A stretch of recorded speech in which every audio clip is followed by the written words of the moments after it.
tidak ada penerapan. Tidak ada. Hanya 6 hari. Nah pertanyaannya kenapa lacar sampai berbulan-bulan? Apanya yang berat ini? Nah, yang berat itu bukan profesionalnya tapi karakternya.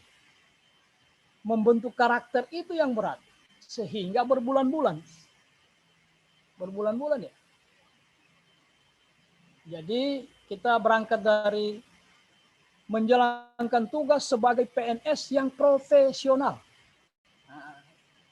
Nah, definisi profesional atau ciri-ciri PNS yang profesional itu diindikasikan dengan 2 hal. Tidak banyak juga indikatornya, Pak.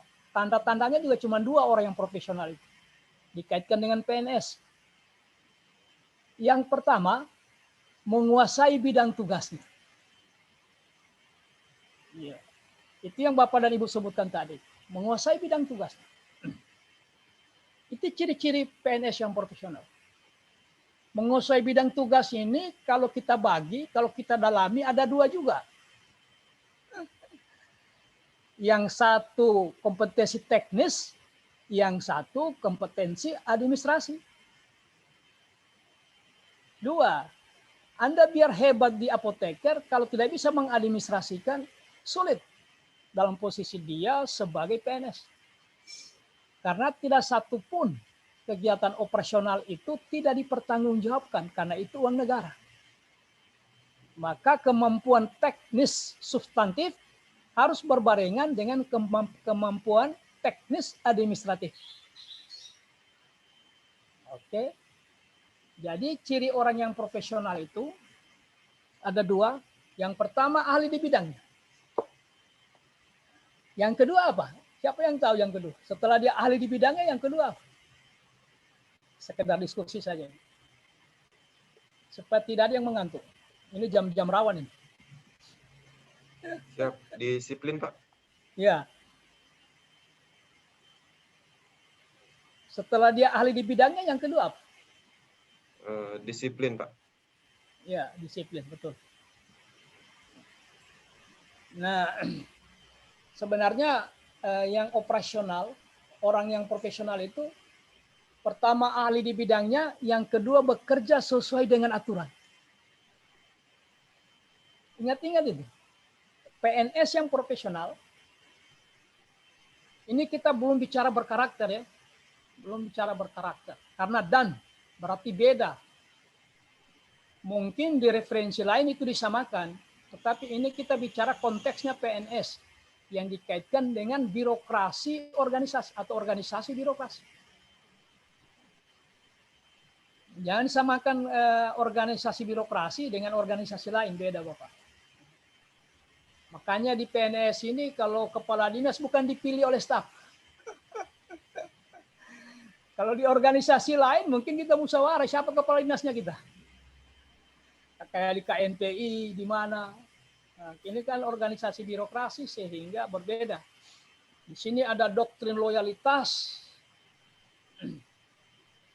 Nah, profesional itu yang pertama dia ahli di bidangnya, sebagai suster dia sangat menguasai bidang tugasnya. Sebagai perawat, sekali saja atasannya ngomong, coba kau siapkan APD, dia sudah tahu itu apa APD.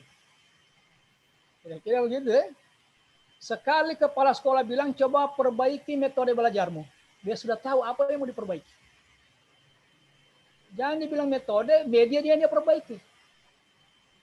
Keliru. Karena dia tidak menguasai bidang tugasnya. Nah, ciri-ciri orang profesional itu pertama menguasai bidang tugasnya, yang kedua bekerja sesuai dengan aturan. Untuk apa orang hebat Bapak Ibu? Dilihat dari sisi pendidikan formalnya, mulai dari S1 sampai S3 linear. Ahli gizi atau ahli virus. Tetapi kemudian diborgol KPK. Jadi tidak ada gunanya dia profesionalnya itu. Tidak ada gunanya. Biar pemiu hebat. Karena dia bekerja melawan hukum. Bertindak melampaui kewenangan atau sewenang-wenang. Sehingga tanpa sadar ucapan dan tindakannya bertentangan dengan aturan yang seharusnya dijadikan rujukan. Jadi ciri profesional itu harus terpenuhi dua syarat itu. Ahli di bidangnya bekerja sesuai dengan aturan. Karena tidak ada gunanya orang hebat, kemudian setiap bulan wajib lapor di kejaksaan. Apa gunanya itu? Setiap kali dipanggil, oh anu Pak, ada panggilan dari Tipikor lagi, kasus yang kemarin itu Pak. Mendingan dia tidak terlalu hebat. Nah gitu ya. Jadi sebaliknya juga Bapak Ibu, walaupun Anda taat sepenuhnya dengan aturan, tapi tidak ada kemampuan teknisnya sedikit pun. Tidak ada keahliannya sedikit pun di tempat dia ditugaskan. Tidak ada dia paham sedikit pun itu tentang medis itu. Tapi luar biasa Pak, oh taatnya pada aturan. Hampir setiap pagi itu sebelum dia bekerja, dia baca aturan itu 1 jam. Dia baca Permenkes, dia baca Permendagri, dia baca undang-undang, dia baca peraturan pemerintah, dia baca Perpres. Tapi tidak ada satupun yang bisa diselesaikan sesuai dengan tugas dan tanggung jawabnya. Sebagaimana diatur di tupoksi. Jadi kalau mau profesional itu, nah ke arah sana kita. Jadi saya ulang sekali lagi, Latsar ini salah satu endingnya mencetak PNS yang profesional. Yang profesional itu dicirikan dengan 2 hal. Ahli di bidangnya, kemudian bekerja sesuai dengan aturan. Selamatlah dia. Kalau ini terjaga, saya jamin karirnya Bapak dan Ibu. Saya jamin. Makanya kalau ada waktu, SOP, Juknis, Juklak, dan lain sebagainya itu DPA. Jadi harus dipahami itu, karena itu landasan operasional kita bekerja.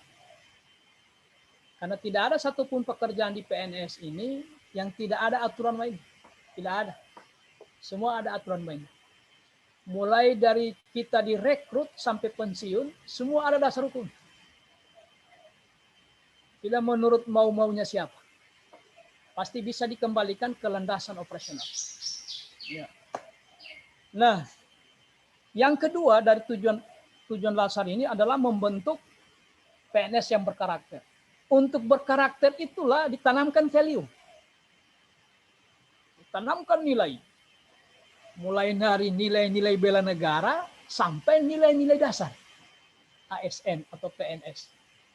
Jadi nilai-nilai yang dibicarakan setiap hari ini, termasuk nilai-nilai bela negara dan nilai-nilai dasar PNS yang aneka itu, rangka dalamnya atau tujuannya adalah untuk mencetak PNS yang berkarakter. Maka sinergislah profesional dan berkarakter. Kira-kira begitu ya. Oke, kita lanjut. Materi pokoknya apa? Kalau situasinya normal, ini bela negara ini bukan di ruangan. Tidak ada di ruangan ini. Pagi ini sudah kesiapsiagaan jasmani. Anda digiring ke lapangan, lari sekian kali, push up, squat jump, macam-macam dibuat oleh Satpol PP, polisi atau TNI. Ini materi pokok. Sampai nanti ada beberapa rangkaian ini. Karena ini menyesuaikan, karena COVID ada di darat, ya kita naik ke udara. Ya, kan begitu. Andaikan COVID ini bisa kita pancing naik ke udara, kita turun di darat. Nah, baru ketemu kita di lapangan. Ada juga kesiapsiagaan mental. Nah, kalau 40 orang digiring ke lapangan, pasti berkerumun. Pastilah. Nah, tapi tidak ada salahnya, karena ini materi pernah saya bawakan dulu. Peraturan baris berbaris. Makanya alumni Al-Azhar itu Pak, oish, jadi komandan semua di tempat tugasnya. Tidak ada satupun yang tidak hebat. Tidak ada. Kalau selama ini kita sulit mencari petugas upacara, selepas Latsar langsung tunjuk dia. Tidak ada yang tidak siap. Oh, karena TNI yang gembleng, polisi, Satpol PP, Jadi mantap betul kalau alumni Latsar ini. Insya Allah kalau tahun-tahun berikutnya nanti sudah kembali normal, COVID sudah terkendali, ya, mungkin kembali lagi ke harus blended itu perpaduan klasikal dan non klasikal, virtual dan non virtual. Mungkin untuk materi bela negara pasti dia non luring ya, keluar dari jaringan karena dia harus dipraktekkan. Ini ada 7 kali untuk diketahui saja. Jadi dia paham keprotokolan. Ketika dia jadi ketua panitia di kecamatan, dia paham di mana posisinya camat kalau bersamaan hadir dengan Pak Bupati. Di mana posisinya kepala dinas, di mana posisinya kepala badan, di mana posisinya kepala kantor. Dia sangat paham itu. Bagaimana mengatur upacara bendera, bagaimana upacara yang non bendera. Ditelah habis di materi ini. Bagaimana kalau acara pengresmian? Ada semua protokolernya, Pak. Jadi tidak keprotokolan atau protokoler. Saya kira kalau teman-teman buka modul, pasti ditemukan ini. Dari sekian banyak PowerPoint, saya belum pernah lihat modulnya bela negara, tapi kalau PowerPoint-nya banyak, ini sekitar berapa ratus. Luar biasa. Kalau mau disampaikan semua. Tetapi lebih banyak dipraktekkan. Kita belajar di PowerPoint-nya itu hanya melihat bagaimana posisi kalau rapat dihadiri 3 pejabat eselon sekian. Siapa yang di depan, siapa yang di samping, siapa yang menghadap. Itu tidak sembarang itu, Pak. Tidak tiba masa tiba akal, mana kursi kosong, dipersilakan ke sana. Tidak bisa. Apalagi kalau sudah protokoler kepresidenan, wapres. Oh, mulai dari bandara sudah diatur. Sebelum 2 jam sebelum mendarat tidak ada lagi pesawat yang mondar-mandir di sekitar itu. Semua steril. Ruangan VIP sudah dinyatakan steril. Baru diterbangkan dari Makassar menuju Palu. Jadi ada protokolernya, Pak, tidak sembarang. Tidak sembarang. Saya pernah dengar itu kalau untuk dalam negeri, kalau wapres itu tidak boleh lebih dari 2 jam di atas udara. Kalau dalam negeri. Jadi harus dicarikan bandara terdekat. Itu protokoler namanya, Pak. Dipelajari di sini, di kesiapsiagaan. Yang berikutnya apa? Kewaspadaan dini. Nah, kewaspadaan dini ini Bapak dan Ibu dilatih untuk melakukan, ada istilahnya kemarin itu. Kalau situasi normal Bapak dan Ibu disebar ke kampung-kampung atau ke tempat-tempat yang banyak kriminalnya, kemudian melakukan kerja-kerja intel, deteksi dini pendapat publik. Apa yang dibicarakan orang di pelabuhan itu? Jadi disebar beberapa kelompok, kemudian sudah disurvei tempat-tempat yang rawan, yang kemungkinan banyak kriminalnya, kemudian kelompok itu berjalan setengah hari, menemukan informasi-informasi, mengumpulkan informasi, baru kita diskusikan. Itu namanya membangun kewaspadaan dini. Itu juga dipelajari di bela negara. Yang seterusnya ada agak banyak ini, ya kira-kira inilah. Kesehatan jasmani, mental, kesiapsiagaan bela negara, dan penutup. Inilah sekitar materi pokoknya untuk menyegarkan ingatan. Kalau Bapak dan Ibu mau belajar kembali di modul, misalnya tentang keprotokolan, ya tinggal dicari subbab yang membahas tentang protokoler. Oke, kita lewat materi pokoknya. Nah, ini sekedar mengingatkan nilai-nilai dasar bela negara. Ini baru nilai dasarnya, Bapak. Jadi sama dengan nilai dasar ASN. Sama itu, Pak. Nilai dasar itu melahirkan indikator. Dan sama juga dengan ini. Nilai dasar bela negara kemudian dijabarkan ke dalam indikator. Nah, yang kita pelajari ini indikatornya. Olehnya di awal materi, di pertemuan pertama, saya kalau tidak salah sempat sampaikan, nanti nilai-nilai dasar bela negara ini akan kita bertemu kembali di pertemuan ketiga. Untuk apa? Untuk apa dia dibawa kembali ke pertemuan ketiga? Dalam rangka menemukan indikatornya. Karena indikatornya inilah yang akan diterapkan. Sehingga nanti ada penugasan resmi itu dari penyelenggara bahwa di samping ada tugas aktualisasi, maka ada tugas tambahan, yaitu penerapan nilai-nilai dasar bela negara selama kembali ke tempat tugas. Yang diseminarkan bukan ini. Yang diseminarkan itu adalah rancangan aktualisasinya atau laporan aktualisasinya, bukan laporan nilai-nilai dasar bela negara. Tetapi ini menjadi bagian dari penilaian penyelenggara. Dia berkontribusi untuk menambah nilai. Nah, yang diterapkan itu adalah indikatornya. Dan saya tahu Bapak dan Ibu sudah pernah lihat di modul. Ketika pada tahap MOOC. Mari kita lihat. Cinta tanah air itu apa indikatornya? Nah, kalau Bapak dan Ibu di sekolah ikut memperbaiki taman sekolah, itu sebenarnya bagian dari nilai bela negara. Terutama nilai cinta tanah air. Jadi sederhana sebenarnya kalau mau disederhanakan.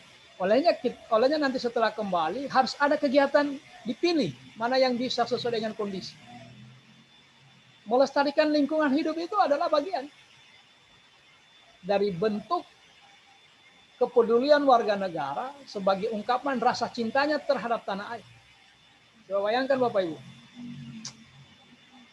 Jepang itu juga mau menanam.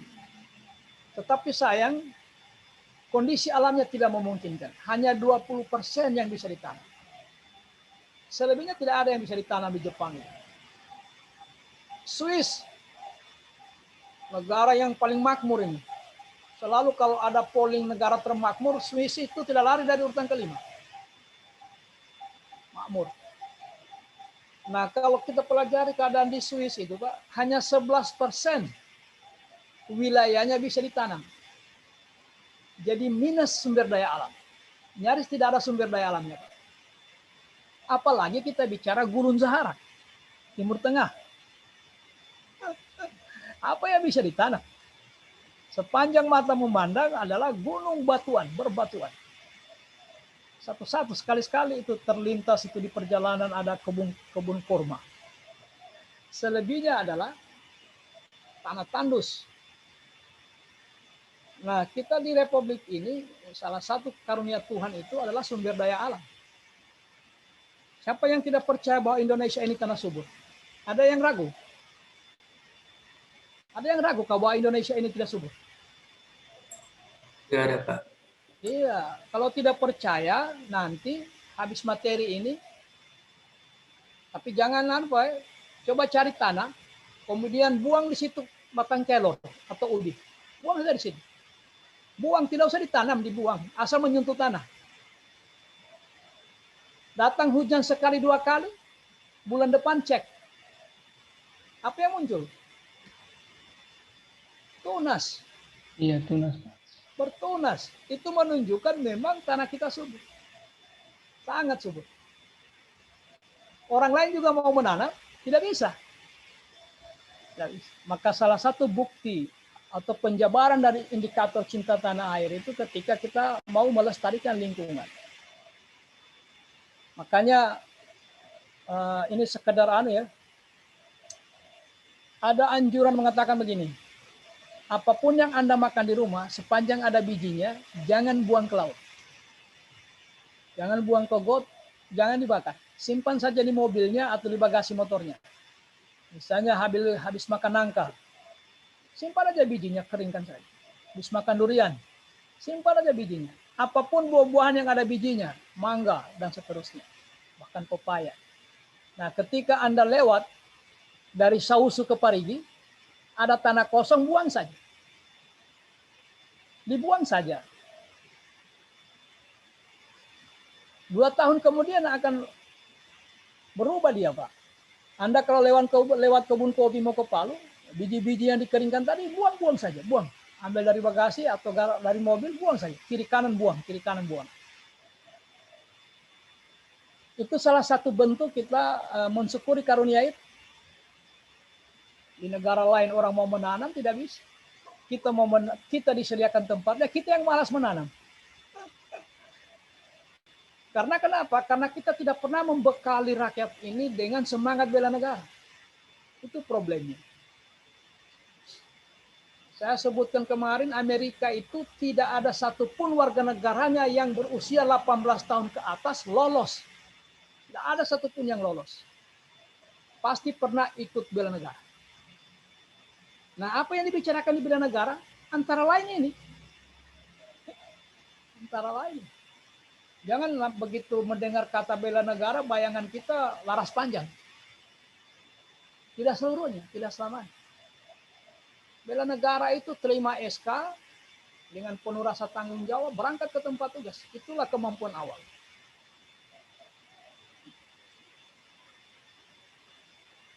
Kemudian bentuk atau penjabarannya, cinta tanah air itu menghargai dan menggunakan karya anak bangsa.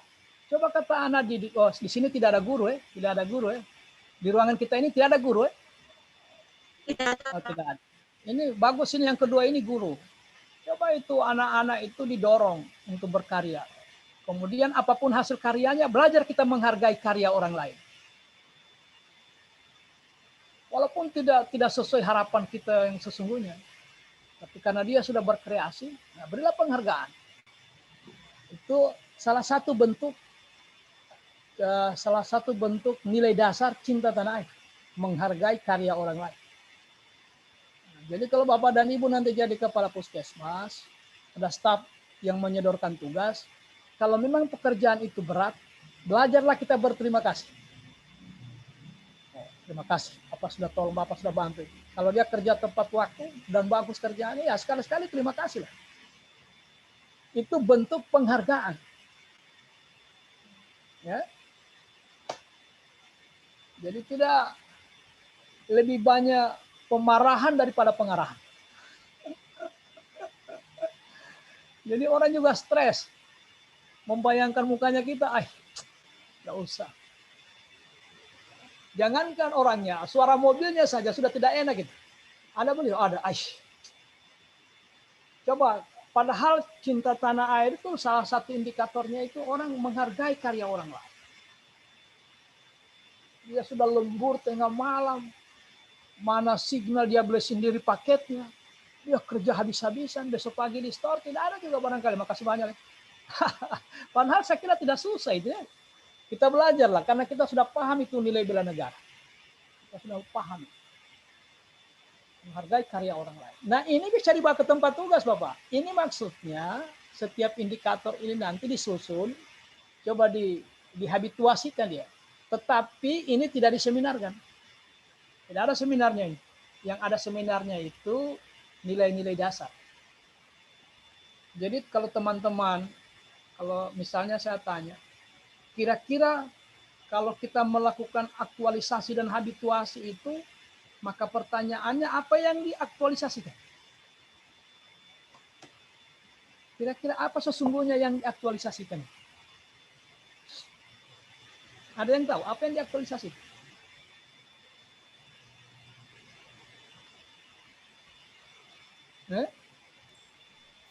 Kita kan nanti 30 hari itu aktualisasi dan habituasi. Pertanyaannya apa yang diaktualisasikan? Rancangan atau rencana, Pak?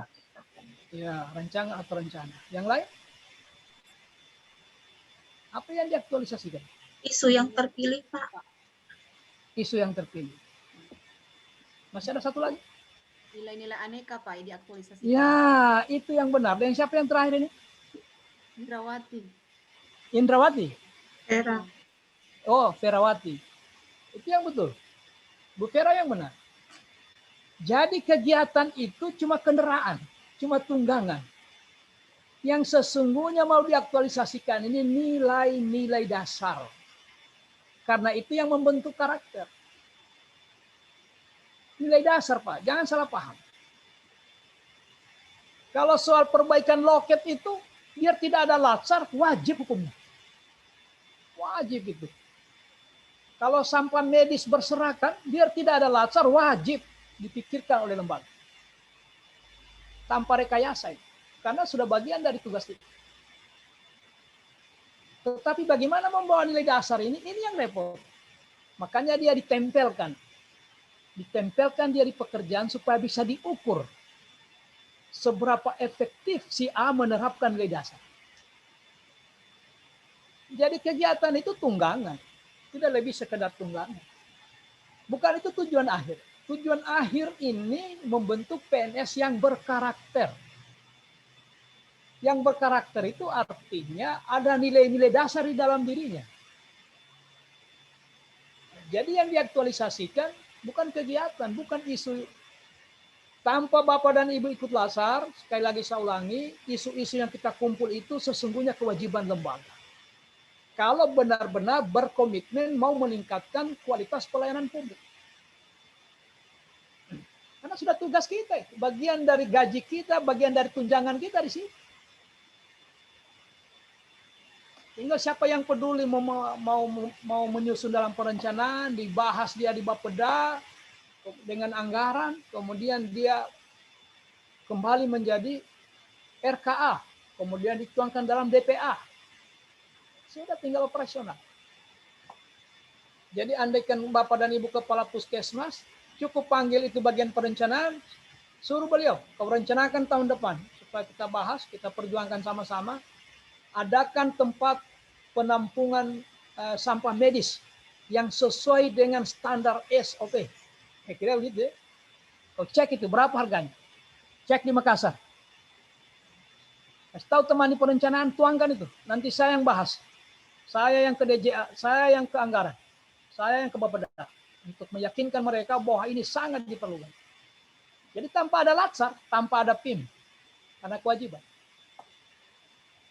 Jadi yang diaktualisasikan itu adalah NND, nilai dasar.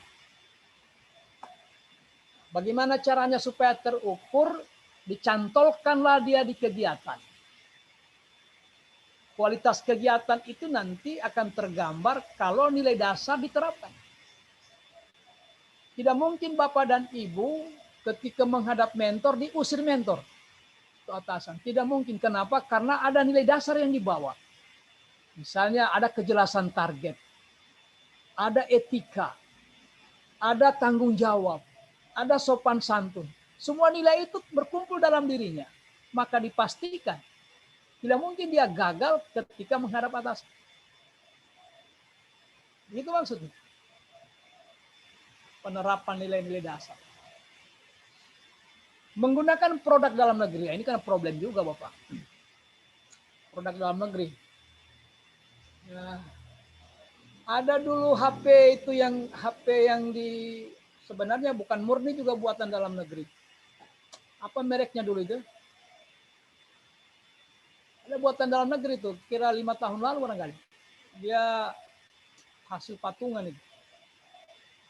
Nah, kita menggunakan produk dalam negeri ini kan juga, ya, kalau seandainya ada beberapa hal memang yang berkualitas seperti batik. Ada yang berkualitas. Kalau di tekstil kita relatif bisa bersaing. Kalau untuk hal-hal seperti laptop, HP, kita hanya bisa menjadi tempat pelemparan produk orang lain. Kita mau bangga menggunakan milik kita ya harus mampu bersaing. Tapi kalau hal-hal tertentu, misalnya bahan bangunan. Kalau bahan bangunan semen itu kan semua produk dalam negeri. Kemudian perabotan rumah tangga kita bisa bersaing. Tekstil kita bisa bersaing. Untuk hal yang bersifat elektronik, belum seluruhnya. Paling ada istilah apa? Ensambling ya, kerjasama untuk engine-nya luar, nanti bagian-bagian tertentunya dalam negeri, karya anak bangsa. Kayak yang mungkin agak membanggakan kita itu ya CN berapa itu yang kemarin mulai disegarkan kembali. CN 235 ya. Iya Pak, CN 235 Iya. dari PTDI. Yang sekarang laku kayak apa di pesanan dari luar itu luar biasa. Luar biasa. Dia sudah merambah berbagai negara. Itu kebanggaan. Kita bangga dengan produk dalam negeri. Tapi ya untuk hal-hal tertentu kita harus akui.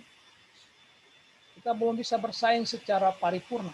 Makanya kita bangsa sebesar ini dengan luas wilayah yang mencengangkan, jumlah penduduk sangat besar, berada pada urutan keempat di dunia, kadang hanya dijadikan tempat pelemparan produk orang lain. Itulah Indonesia, itulah faktanya. Tantangan buat kita semua. Namun demikian tidak berarti menyurutkan niat kita untuk mencintai tanah air. Karena itu kesalahan kita semua. Bukan kesalahan siapa-siapa. Kita yang belum terlalu serius. Belum terlalu serius. Ya. Ada produk kita yang merambah ke 16 negara. Siapa yang tahu? Dia ada di 16 negara dan laku keras. Ada yang tahu? Itu produk anak bangsa, produk dalam negeri. Walaupun bahan bakunya tidak semua dari dalam negeri. Ada yang impor. Apa itu? Indomie. Bayangkan pasar kita direbut orang, motor direbut, mobil direbut, panser direbut, pesawat tempur direbut orang. Kita balas dengan Indomie. Inilah tantangannya Pak. Tantangan sebagai anak bangsa nggak bisa karena itu gara-gara itu kita berkecil menjadi kerdil di hadapan bangsa lain. Nggak bisa.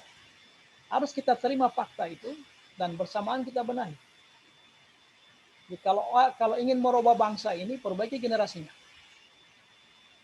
Yang berikutnya menjaga dan memahami seluruh ruang wilayah NKRI. Ya. Ini normatif. Menjaga nama baik bangsa dan negara itu. Normatif juga ini. Mengenal wilayah tanah air tanpa rasa fanatisme kedaerahan. Nah, ini kita sudah bahas kemarin. Ya. Sudahlah, tinggalkanlah semangat-semangat kedaerahan itu. Inilah indikator cinta tanah air. Tinggal nanti teman-teman pilih indikator mana yang cocok dijabarkan dalam kegiatan sehari-hari. Ini baru satu indikator. Karena cinta tanah air itu nilai dasarnya ada 1, 2, 3, 6. Baru satu nilai dasar yang kita bahas indikatornya.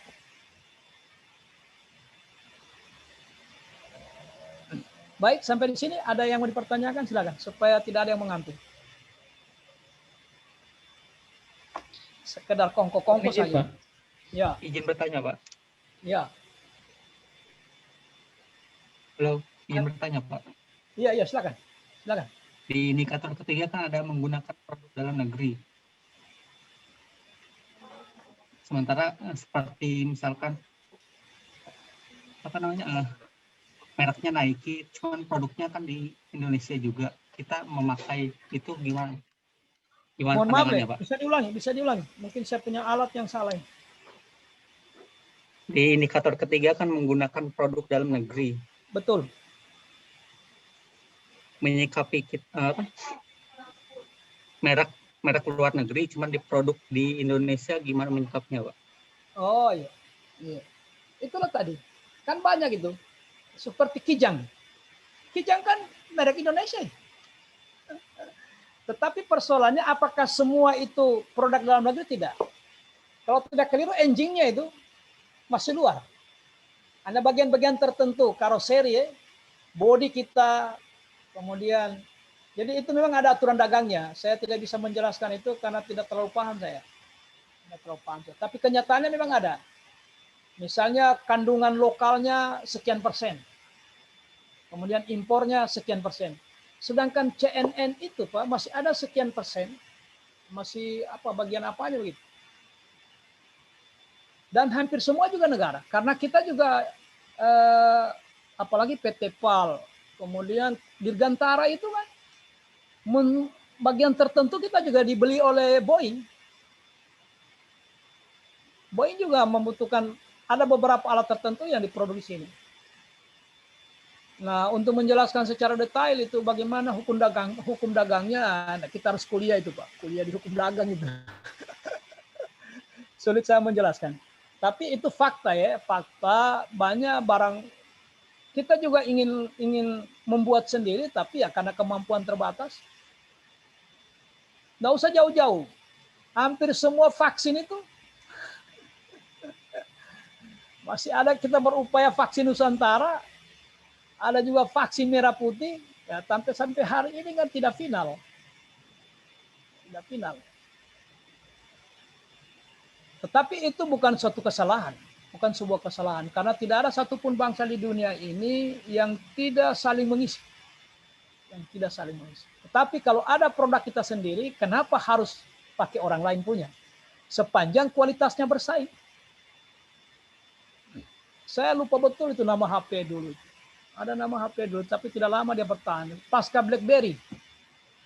Itu Siapa HP IMO Pak, izin Pak. ya. HP IMO buatan PT Inti. Oh itu ya. HP itu ya. Nah, itu kali. Tapi kan enggak bisa, pasar tidak merespon. Kenapa persoalannya ya? Lagi-lagi urusan kualitas. Oke, masih ada yang lain? Izin Pak, mohon bertanya. Pak. Satu-satu. Karena tidak ada moderatornya. Mengenai cinta tanah air, indikator yang pertama Pak, mencintai dan menjaga melestarikan lingkungan hidup. Kita kan tahu bahwa sekarang ini Kalimantan akan dipusatkan untuk menjadi pusat negara, ibu kota negara yang baru Pak. Apakah itu tidak akan merusak lingkungan di Kalimantan Pak? Sedangkan Kalimantan bisa dibilang paru-parunya Indonesia Pak. Iya. Apakah tidak akan bertentangan dia itu? Iya. Jadi tidak ada satupun kebijakan sepi dari pro kontra. Tidak ada satupun kebijakan, apalagi yang sifatnya nasional. Pasti ada pro, ada kontra. Nah, perlu, makanya harus ada standar. Ada standar. Di undang-undang ya, di undang-undang pasal 33 itu, apa bunyinya itu? Bumi dan air dan segala kekayaan di dalamnya digunakan untuk sebesar-besarnya kemakmuran rakyat. Kalau memang memindahkan ibu kota itu dianggap lebih besar manfaatnya, karena apapun yang ada di lingkungan yang Tuhan ciptakan ini, pada akhirnya untuk kemakmuran manusia. Digunakan oleh manusia tetapi dengan bijak. Ya. Untuk apa Tuhan menyiapkan sumber daya alam? Ya untuk kebutuhan manusia.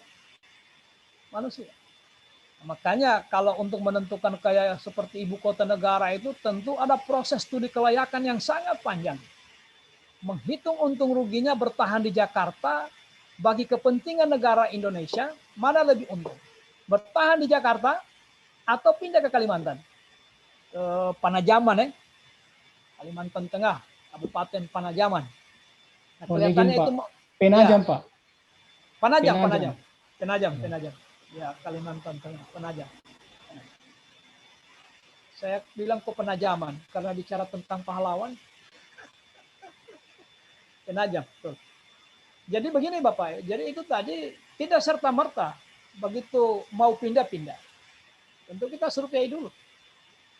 Makanya kemarin itu yang ada berapa, yang masuk 3 besar itu semua ramah lingkungan saya lihat itu. Yang hasil apa namanya itu? Kan ini dilombakan, di apa namanya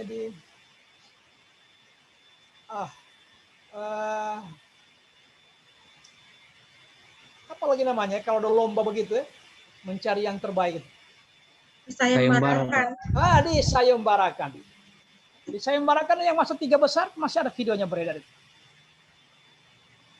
Masih ada videonya. Di mana titik-titik yang harus disentuh atau digarap, di mana yang tidak boleh sama sekali.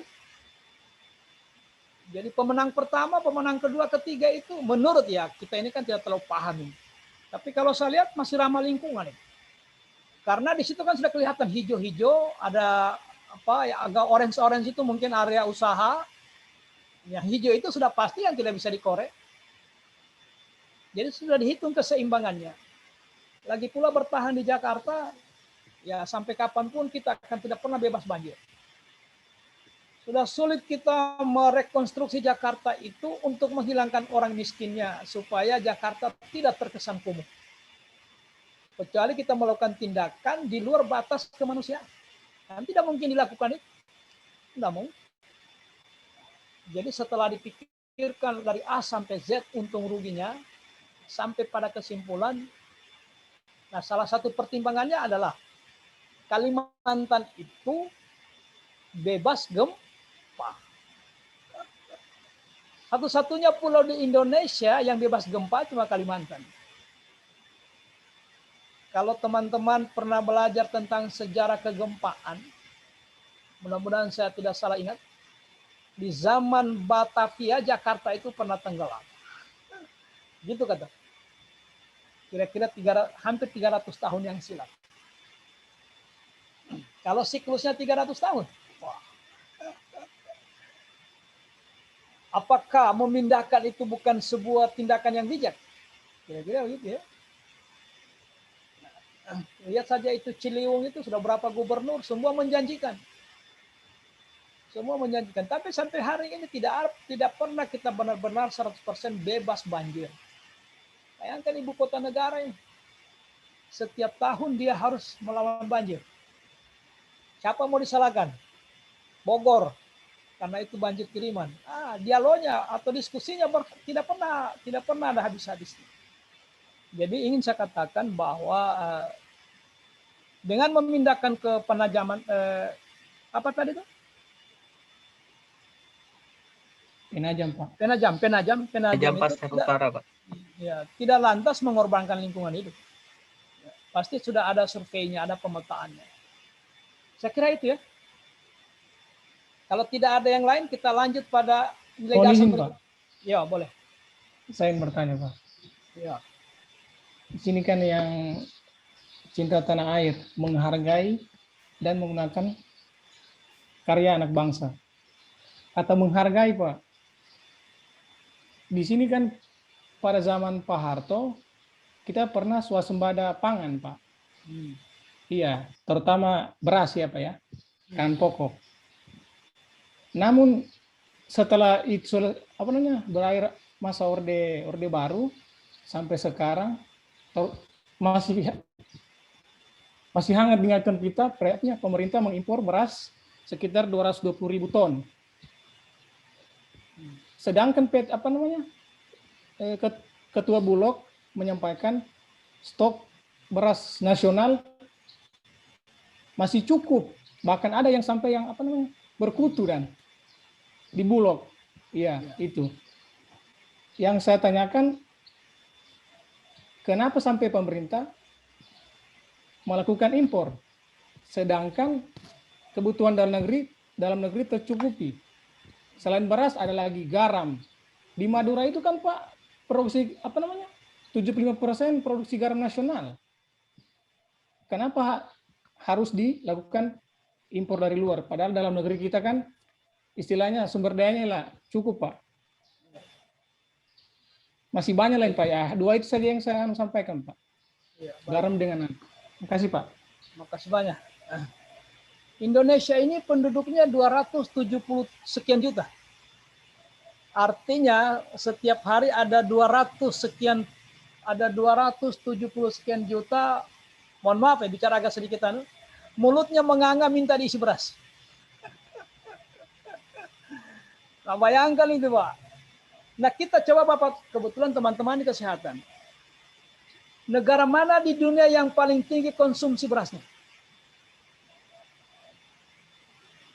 Negara mana yang paling tinggi konsumsi beras? Indonesia. Indonesia. Saya punya data dulu. Jepang itu tahun 70-an dia masih mengkonsumsi beras dibanding dengan makanan yang lain dia masih 80%. 40% konsumsi berasnya Jepang ketika 1970. Nah, Jepang itu dia sudah prediksi 30-40 tahun ke depan, pertama beras ini semakin susah didapatkan karena akan banyak lahan beralih fungsi. Yang kedua, ternyata beras ini kan unsur yang dia kandung yang paling tinggi apa? Karbo, Karbohidrat, Pak. karbohidrat yang paling. Nah, makanya Jepang itu sudah berpikir harus dirubah pola konsumsi masyarakat ini. Lebih diperbanyak protein. Bagaimana membiasakan orang meninggalkan karbo, beralih ke protein. Karena karbo ini Pak, betul kita kenyang, tapi daya tahan tubuh, mohon maaf, ahli gizi yang lebih pantas bicara ini. Tapi saya pernah kumpul artikel tentang itu. Makanya Jepang membuat perencanaan yang tertata. Hari ini Jepang Pak, tinggal kalau tidak salah tinggal belasan persen, 15% konsumsi beras. Pola konsumsi masyarakatnya sudah berubah. Mengandalkan protein. Dan itu sudah bisa diciptakan Bapak. Sehingga daya tahan tubuhnya orang Jepang itu luar biasa. Nah, kitalah konsumsi beras terbesar di dunia, Indonesia. Makanya harus minta bantuan ke Thailand, minta bantuan ke beberapa negara penghasil beras. Kalau kita krisis garam, tidak ada masalah. Krisis tekstil, tidak ada masalah. Tapi jangan coba-coba beras, karena orang Indonesia tidak pernah merasa makan kalau bukan beras. Orang Indonesia itu tidak pernah merasa, biar dia makan apa, Pak. Biar sudah makan ini, makan itu, dikasih. Kalau ditanya, sudah makan kok? Belum. Karena ukuran makannya itu beras. Nah, ini problemnya kita, Pak. Makanya pemerintah hati-hati betul. Kalau beras terjadi kelangkaan, goyang ini bangsa, Pak. Karena kita tidak bisa bertahan di luar beras. Kita tidak pernah membuat strategi seperti yang dilakukan oleh Jepang. Dalam waktu sekian puluh tahun, pola konsumsi masyarakat berubah. Coba kata lihat pemain bola Indonesia itu, Pak. Timnya Indonesia kalau main bola. Hanya 25 menit pertama itu lapangan sempit. Di atas itu sudah longgar lapangan, Pak. Lebih banyak berjalan. Tinggal satu-satu yang lari. Kenapa? Stamina. Karena pola konsumsi. Jadi kalau pemerintah ini, saya membenarkan, saya pribadi saya membenarkan itu. Sepanjang tidak mengganggu harga petani. Harga petani dijaga. Lebih baik itu beras. Ada yang katanya seperti tadi, ada yang kualitasnya menurun karena lama disimpan. Daripada tiba saatnya digunakan, tidak ada. Oh, berbahaya itu Bapak. Sangat berbahaya. Bagi bangsa Indonesia itu sangat berbahaya. Lebih baik tahu tidak ada, tempe tidak ada. Jangan beras. Jangan beras tidak ada.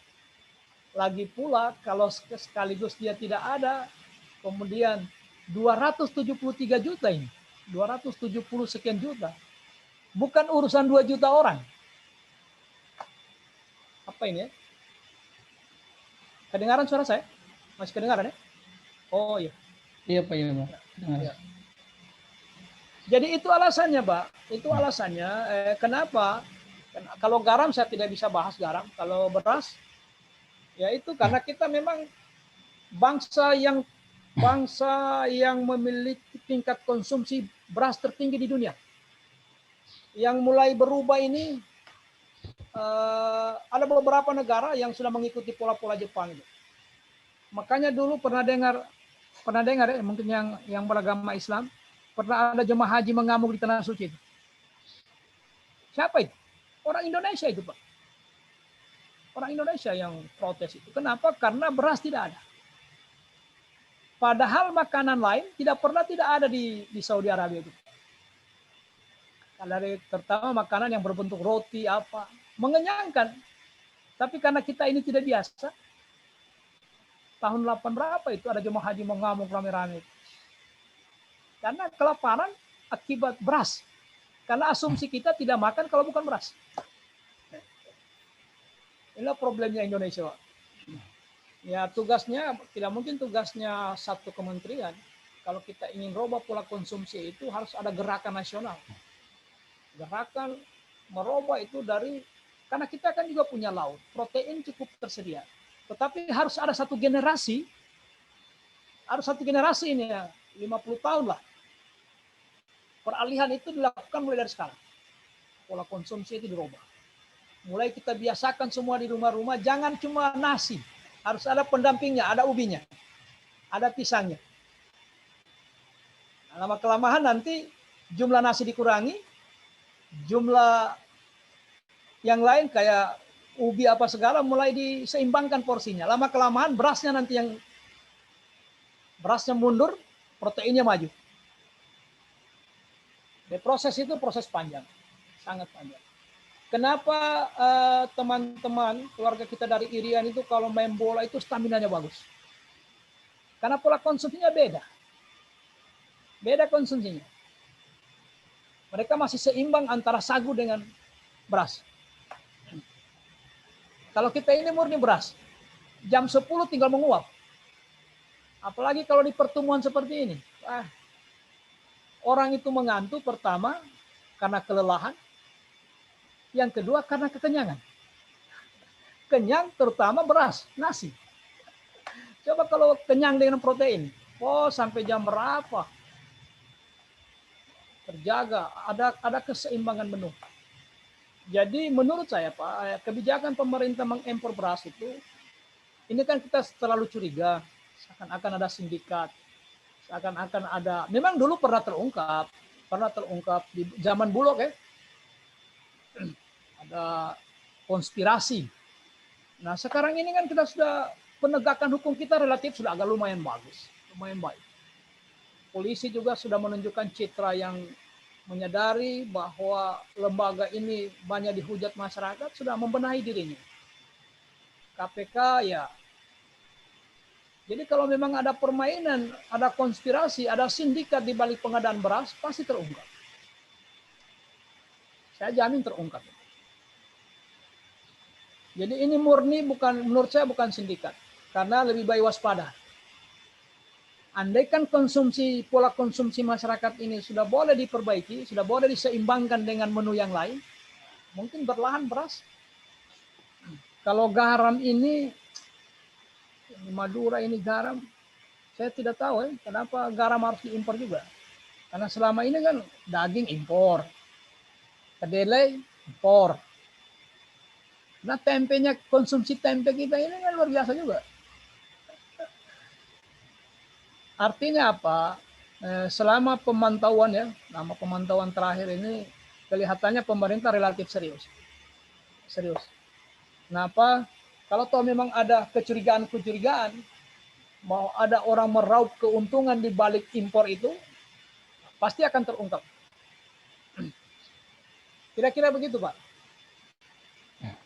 Ya, faktor itu tadi karena faktor kebutuhan itu harus diantisipasi. Kalau tidak, saya lanjut pada nilai dasar yang lain. Ini sampai jam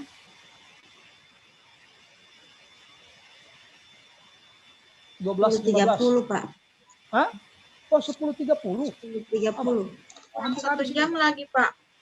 Iya, ini masih ada lima nilai dasar. Sadar berbangsa dan bernegara. Itu nilai dasarnya. Indikatornya atau ciri-cirinya satu. Disiplin dan bertanggung jawab terhadap tugas yang dibebankan. Nah, ini sangat terkait dengan PNS. Sangat. Jadi, disiplin dan bertanggung jawab terhadap tugas dan yang dibebankan. Jadi kalau Bapak dan Ibu menyusun kegiatan bela negara, biar saja merujuk ke sadar berbangsa dan bernegara. Indikatornya disiplin dan bertanggung jawab. Laporannya, kegiatannya hadir, ya sesuai dengan standar di rumah sakitnya. Kalau absennya di rumah sakit itu 7.30 ya, dibuatlah dalam perencanaan. Selama 30 hari itu salah satu bentuk bela negara untuk nilai dasar sadar berbangsa dan bernegara. Coba kita lihat sekarang, Pak. Jadi mohon maaf ya, mungkin di Parigi tidak ada. Saya juga kalau secara pribadi melihat itu prihatin juga. Jam-jam seperti ini, jam-jam 9.10 orang begitu bangga dengan baju dinasnya, dipenuhi dengan atribut, dengan kendaraan plat merahnya, dia parkir di kafe. Sedih juga kita melihat itu. Gimana itu perasaan bela negaranya itu? Begitu bangganya dia dengan segala atribut melekat di bahunya dan di dadanya. Dia parkir lagi mobil plat merahnya di depan kafe di jalan protokol lagi. Tanpa ada perasaan bersalah sedikit. Kok itu tanggung jawab bela negara di mana? Makanya kita dukung kalau Satpol PP ini melakukan razia di kafe-kafe. Pantas itu, Pak. Pantas. Teman-teman tahu kenapa kita disebut pelayan publik, pelayan masyarakat? Apa sebabnya itu, Pak?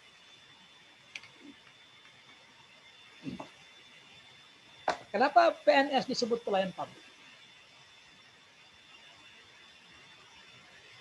Apa kira-kira dasar pemikirannya sehingga kita disebut pelayan masyarakat? Ada yang berargumen? Apa kira-kira alasannya, Pak? Ibu? Mohon izin, Pak. Iya. Karena Pelayan publik karena kita ASN, baik TNI atau Polri, kita digaji dari hasil dari rakyat, karena rakyat kan bayar pajak. Terima kasih. sangat benar. Sangat benar. Coba buka nanti di Google konstruksi APBN. Kamu lihat itu. 80 sekian persen APBN ini bertumpuk pada pajak. Jadi hasil hutan, hasil laut, keuntungan BUMN, apa semua itu, Pelni, Garuda, dan seterusnya BUMN yang begitu banyak itu.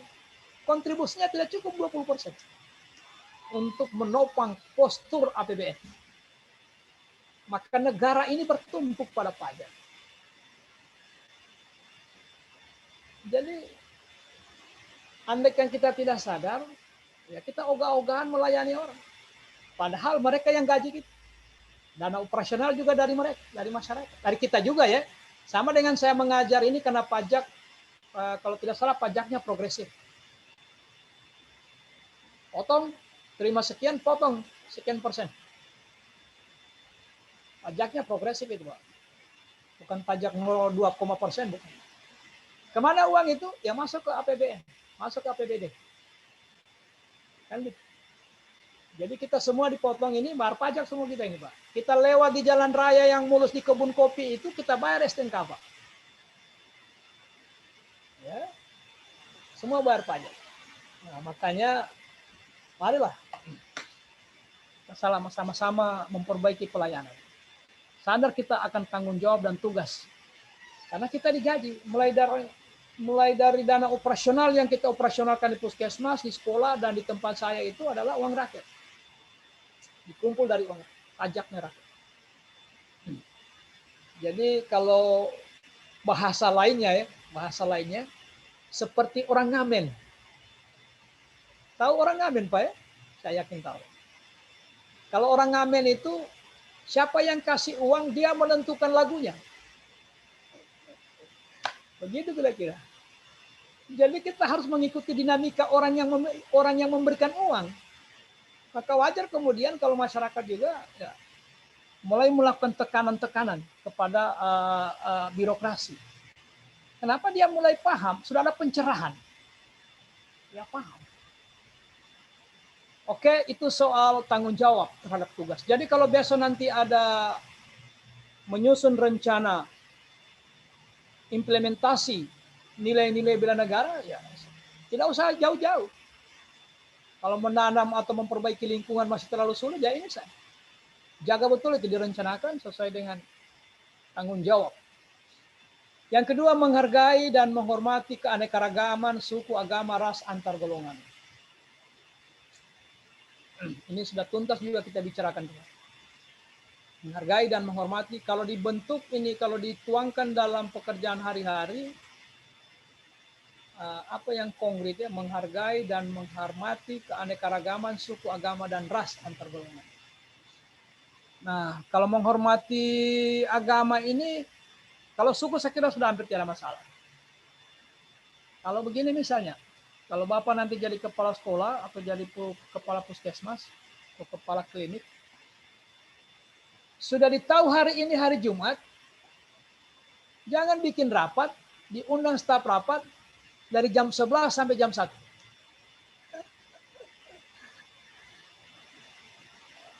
Semua staf tidak boleh pulang. Sebentar kita rapat setengah 11 sampai setengah 1. Betapa gelisahnya orang yang melaksanakan salat Jumat itu. Dan keputusannya pimpinan tidak menghargai keanekaragaman. Ya. Sebaliknya, kami sudah tahu orang ibadah kalau hari Minggu antara jam sekian sampai jam sekian. Jangan diundang lembur. Hari Minggu itu orang ibadah antara jam 9 sampai jam 12 lah. Jangan karena mentang-mentang kepala puskesmas diundang semua orang hari Minggu untuk lembur. Itu artinya Bapak selaku pimpinan tidak menghargai keanekaragaman. Kira begitu ya? Jadi bijaklah kita. Bijaklah kita melihat.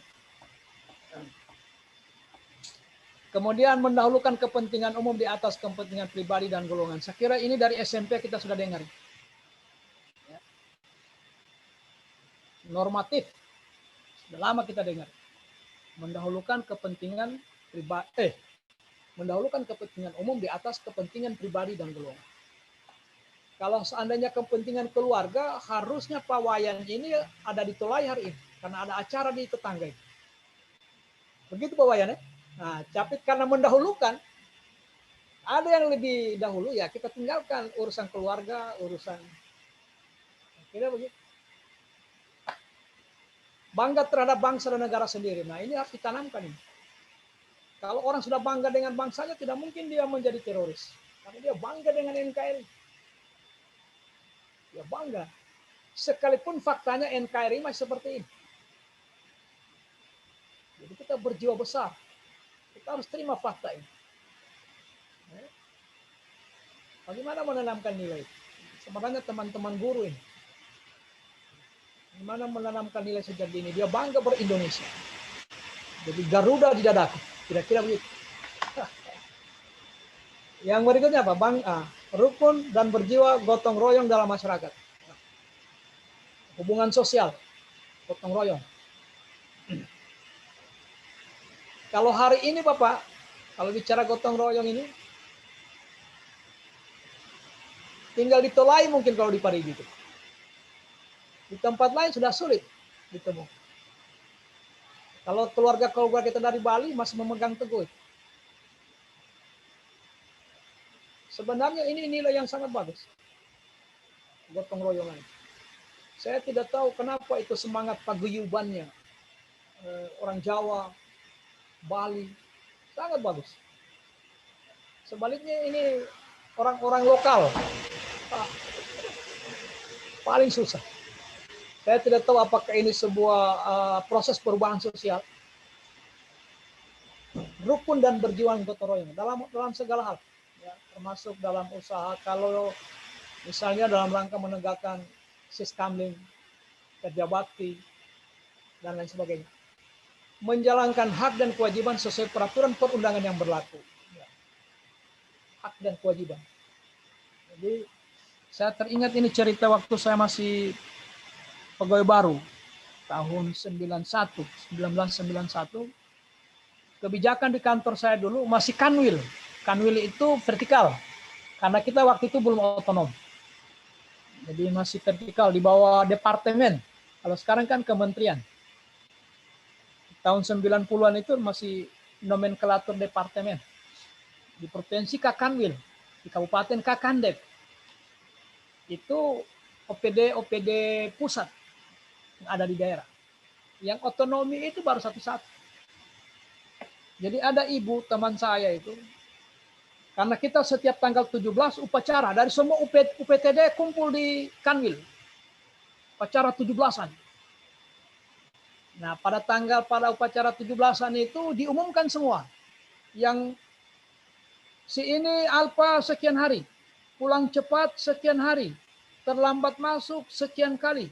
tidak ada keterangan sekian kali. Diumumkan satu-satu pada namanya orang, Pak.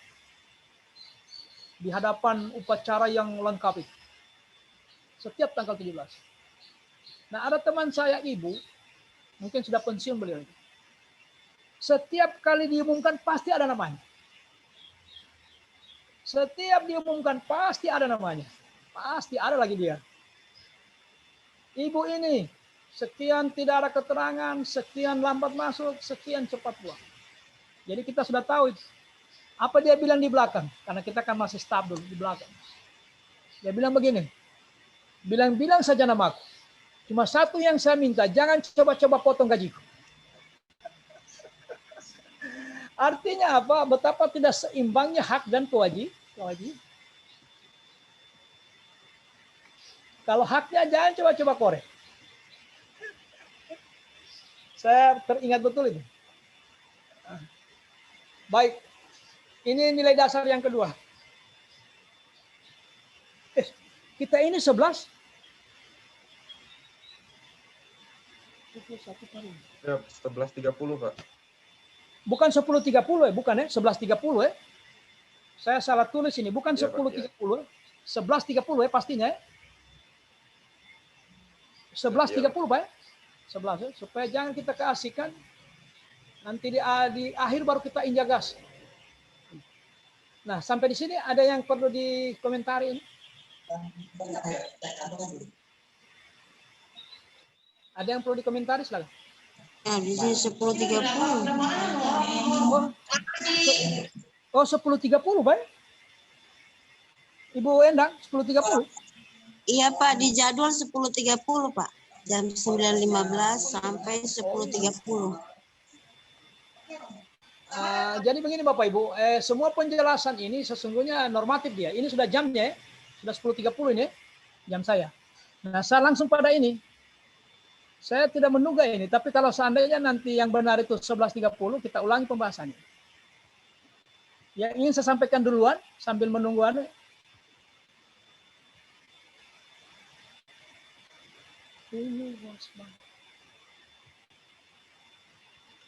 Oh, sebentar nanti kita masuk lagi kah?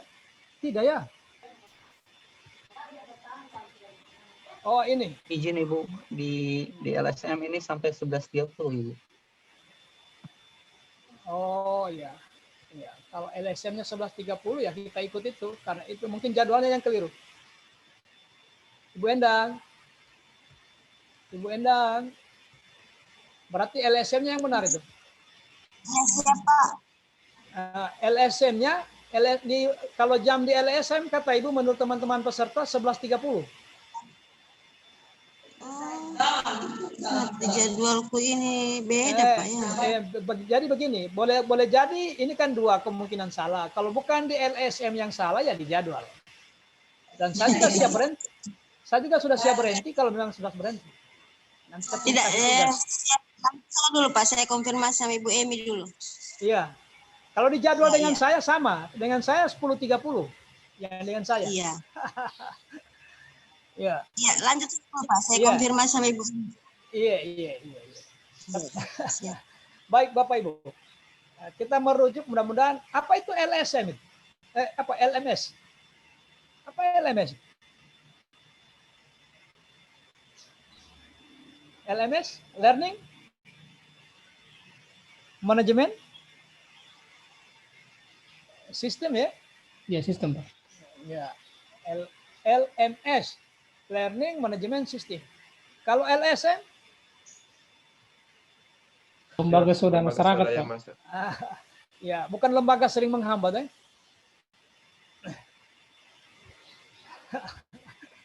Kita bermainnya di LMS, bukan di LSM. Ya. Jadi ini kira-kira. Saya lanjut supaya tidak ada waktu ya. Nilai ketiga, yakin pada Pancasila sebagai ideologi negara. Jadi inilah puncak ijtihad. Sudah kemampuan berpikir terbaik yang dikerahkan anak bangsa. Melahirkan Pancasila sebagai konsensus. Ya, konsensus. Jadi saya lanjutkan cerita Gus Dur kemarin itu. Setelah dia jelaskan begitu, Tidak ada masalah dengan Pancasila. Karena Pancasila itu tidak pernah melarang orang untuk ke gereja. Tidak pernah menghalangi orang ke masjid. Tidak ada menghalangi orang ke wihara dan sebagainya. Maka Pancasila sebagai alat, kalau menurut guru harus dipertahankan. Harus dipertahankan. Karena itu tadi, kecuali dia sudah menghalangi, baru jadi masalah. Nah, ditanya lagi Gus Dur. Karena Pancasila ini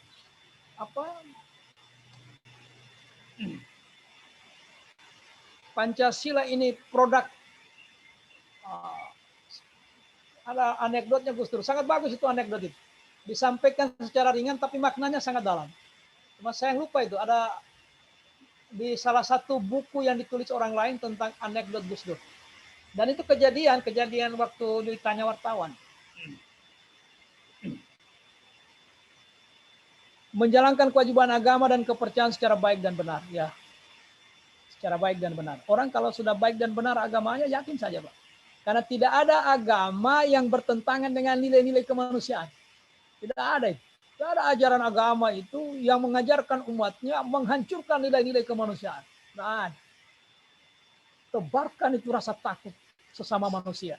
Tidak ada itu.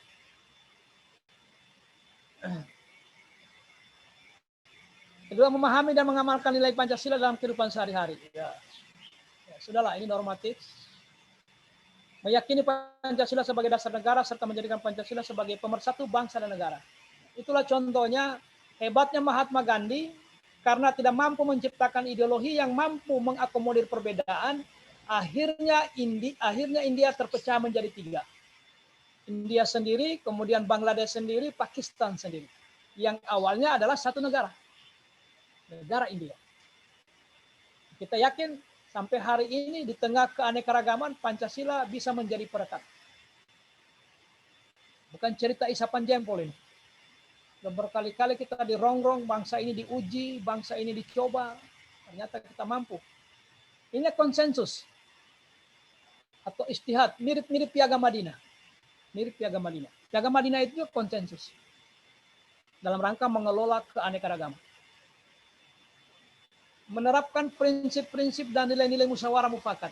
Ya. Walaupun kita yakin kita punya yang benar, tapi tidak ada salahnya kita tanya orang, Pak. Karena manusia ini tempatnya hilaf. Selalu dia digiring unsur subjektivitasnya. Oh, sudah ini yang benar. Nah, tidak ada salahnya ditanya ahli gizi yang lain. Kalau menurut kami bagaimana ini? Ditanya ahli, ya teman-teman di medis itu, ahli apa begitu. Bisa jadi kita yang keliru. Bisa jadi. Jadi menerapkan prinsip-prinsip dan nilai-nilai musyawarah untuk mufakat. Menghormati serta menjunjung tinggi hak asasi manusia.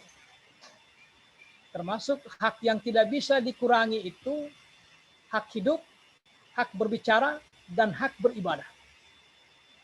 Tidak ada satupun kekuatan yang bisa mengurangi itu. Hormati. Kalau saya bilang tadi, kalau hari Minggu jangan ajak orang lembur. Karena mentang-mentang kepala puskesmas, seenaknya bikin. Anda tidak sadar sudah menghalangi orang untuk menggunakan hak asasinya, hak yang paling asasi. Karena ada hak yang bisa ditunda, Bapak. Adakah hak yang bisa ditunda? Menurut teman-teman, ada hak yang bisa ditunda pemenuhannya?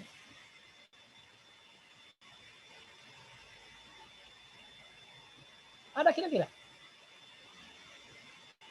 Ada, Pak. Ada, bukan cuma ada, banyak Ibu. Salah satunya Ibu? Ibu Cuti. Wanda? Hah? Ya. Hak cuti. Hak cuti bisa. Hak cuti bisa. Kalau Ibu baca Undang-Undang Dasar, setiap warga negara berhak atas pendidikan. Apakah harus dipenuhi semua? Tidak bisa ditunda, tergantung kemampuan negara memenuhi. Tapi kalau hak untuk keyakinan, hak untuk bicara, hak untuk hidup, tidak boleh ditunda. Karena itu bukan pemberian negara. Makanya disebut hak paling asasi. Terlahir bersama dia. Jadi tidak ada satupun kekuatan yang bisa merampas hak orang lain. Merampas hak hidup orang lain. Artinya menghilangkan nyawa. Tidak boleh. Karena hak hidup itu Tuhan yang berikan. ya, hak beragama, hak berkeyakinan, itu hadir bersamaan. Kemudian hak berbicara. Sepanjang dia menggunakan haknya disertai dengan tanggung jawab. Menghormati dan menjunjung tinggi hak asasi manusia. Yang berikutnya saling membantu dan tolong menolong antara sesama sesuai dengan nilai. Ya. Kira ini normatif yang terakhir ini. Yang keempat, rela berkorban untuk bangsa dan negara. Apa? Rela menolong sesama warga masyarakat. Lihat-lihat saja yang mana yang bisa dioperasionalkan. Karena tidak semua nilai-nilai bela negara ini harus. Tidak. Kita disuruh memilih nilai dasar dan indikator. Kemudian dituangkan dalam rencana kerja penerapan nilai-nilai bela negara di tempat tugas selama 30 hari. Nah kalau seandainya guru ya bikin saja taman. Selesai dia 30 hari. Macet 1 minggu, kumpul bambu. Taman-taman kecil di sekolah.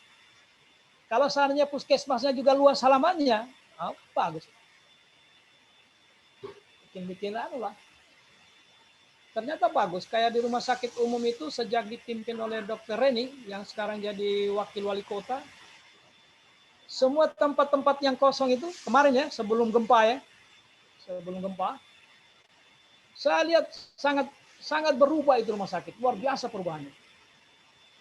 Beliau memanfaatkan lahan-lahan kosong itu, ditata tamannya, kemudian diberikan tempat-tempat duduk keluarga pasien supaya jangan berkerumun. Yang begitu itu, ide-ide begitu itu sangat bagus, sangat bermanfaat. Yang kedua, mendahulukan kepentingan bangsa dan negara daripada ya terulang-ulang dia. Ada tadi kepentingan umum. Menyumbangkan tenaga, pikiran, kemampuan untuk kepentingan masyarakat, kemajuan bangsa dan negara. Ini juga bisa dioperasionalkan. Membela bangsa dan negara sesuai dengan profesi dan kemampuan masing-masing.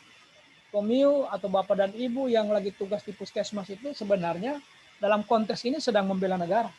Sesuai dengan bidang profesi dan kemampuan masing-masing. Berpartisipasi aktif dan peduli dalam membangun masyarakat, bangsa dan negara. Rela berkorban untuk kepentingan bangsa dan negara. Ya. Yang kelima, boleh maju?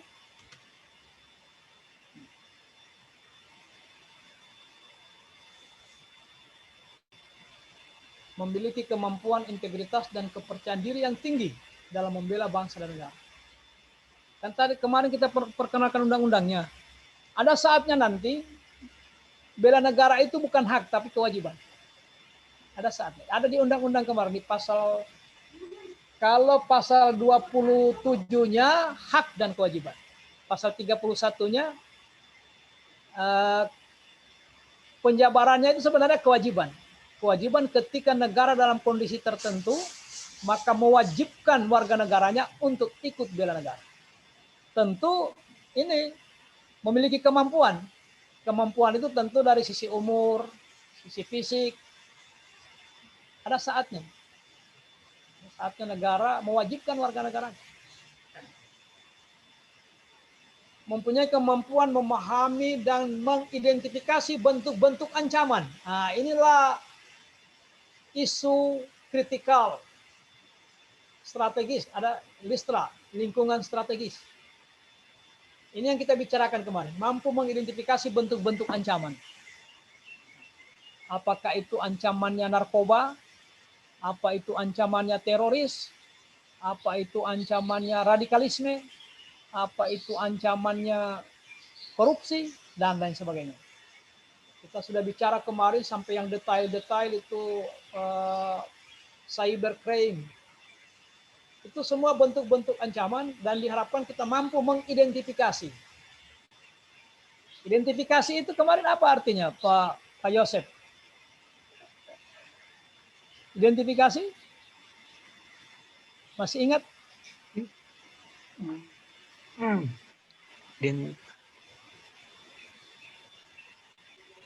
Saya lupa, Pak. Menemukan dan kenali. Bukan hanya ditemukan tapi dikenal. Dikenal itu artinya mana yang paling aktual, mana yang problematik, mana yang khalayak, mana yang layak. Itu namanya mengidentifikasi. Menemukan dan mengenali, temu kenali. Yang berikutnya senantiasa menjaga kesehatannya. Nah, orang kesehatan tidak perlu diceramain. Yang poin ketiga.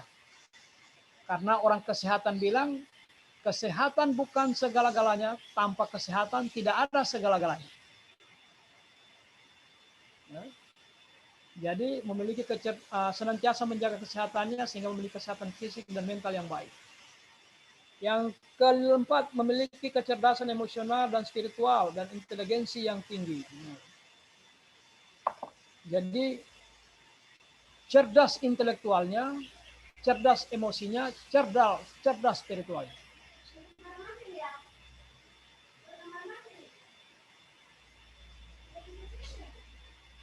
Untuk apa orang cerdas intelektualnya tapi tidak bisa mengendalikan emosi? Ya.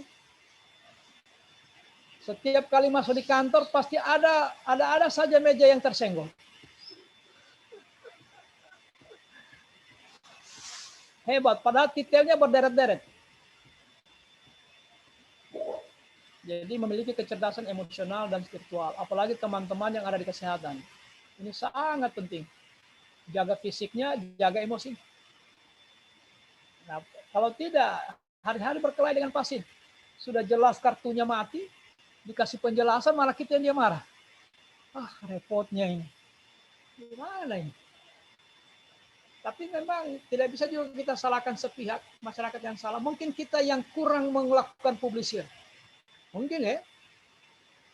Kita tidak bisa mengintegrasikan pekerjaan dengan Pak Lurah. Pak Lurah, tolong disampaikan Pak Lurah.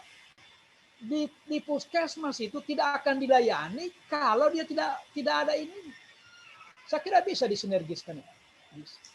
Pasang ini pengumuman Pak Lurah, pasang pengumuman ini, kasih besar, kita bikinkan banners supaya menarik.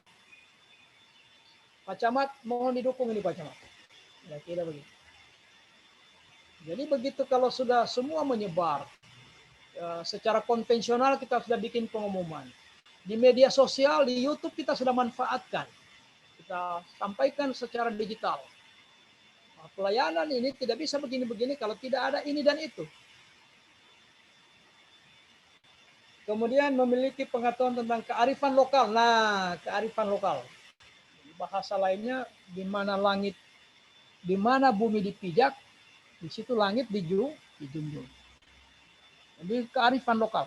Jadi jangan coba-coba membuat kegiatan yang bertentangan dengan nilai-nilai lokal di tempat Anda bertugas. Ya. Karena nilai itu sudah berbentuk sejak lama dan dianggap bermanfaat, kemudian dilestarikan atau dijaga oleh masyarakat. Jangan Bapak datang membawa kegiatan yang bertentangan dengan itu. Memiliki pengetahuan tentang kearifan lokal dalam menyikapi setiap ancaman. Kearifan lokal. Memiliki kemampuan dalam memberdayakan kekayaan sumber daya alam dan keragaman hayati. Termasuk dengan cinta lingkungan tadi. Yang berikutnya.